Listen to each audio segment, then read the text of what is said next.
Внедрение автоматизированной системы управления бюджетным процессом проходит в республике в 3 этапа. Первый шаг – составление и введение кассового плана исполнения республиканского бюджета, затем сбора отчетности. Следующее – обучение специалистов государственных учреждений работе в новой программе. Сейчас проводятся семинары для бухгалтеров из 15 министерств и ведомств республики. Как известно, сейчас все бухгалтера весь свой учет, всю отчетность оформляют в ручном режиме, что неизбежно приводит к многочисленным ошибкам, задержкам во времени и так далее. Программный продукт позволит автоматизировать все эти процессы. Более того, этот программный продукт развивается в рамках уже имеющегося у нас комплекса по автоматизации бюджетного процесса. То есть по итогу мы получим такой достаточно большой информационный ресурс, информационную систему, в рамках которого у нас будет абсолютно полная информация обо всех операциях с денежными средствами, ну и обо всех активах. Система предназначена для автоматизированного сбора, учета, обработки и анализа финансовой информации, а также для взаимодействия с государственными органами и другими внешними организациями. Новая программа облегчит работу специалистов, сэкономит время и внесет прозрачность и точность в процесс. На рабочем месте у всех учреждений, всех детских садов, всех поликлиник, начиная от Гагаря, заканчивая Тхуарчала-Галом, уже появилась система бухучета, то есть учреждение может заводить все бухгалтерские проводки. Это позволит минимизировать то большое количество ошибок, которое сейчас возникает, связанных с тем, что сотрудники вынуждены все бухпроводки ввести вручную в электронных таблицах.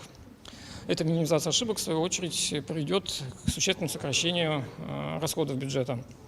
На 2024-2025 год запланирован внедрение кадрового учета и учета заработной платы. То есть все документы по начислению премий, авансов, зарплат, отпускных будут, и вся подготовка всех документов будет автоматизирована. Проект осуществляется Министерством финансов республики. Совместно с абхазскими специалистами над ним работают компании Fincom и K-Systems, которые имеют большой опыт в разработке автоматизированных информационных систем для финансовых органов, государственных и муниципальных учреждений, органов местного самоуправления. То есть Министерство финансов провело конкурс, выиграла компания Fincom, и мы вместе с ней, компания K-Systems, помогаем республике устанавливать и обучать сотрудников. На самом деле в республике у вас очень уникальный проект, такого нет в Российской Федерации, и финансовая система республики сделала серьезный шаг вперед.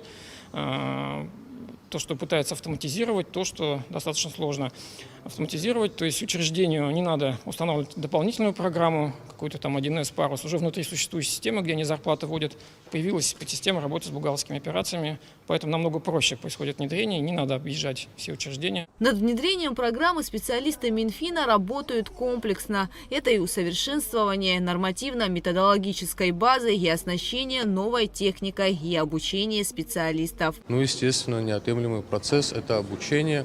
Обучение не только действующих сотрудников. Мы планируем предложить в том числе и в Абхазский государственный университет учебные планы, которые будут посвящены обучению, работе в программном продукте, бюджетному учету и так далее.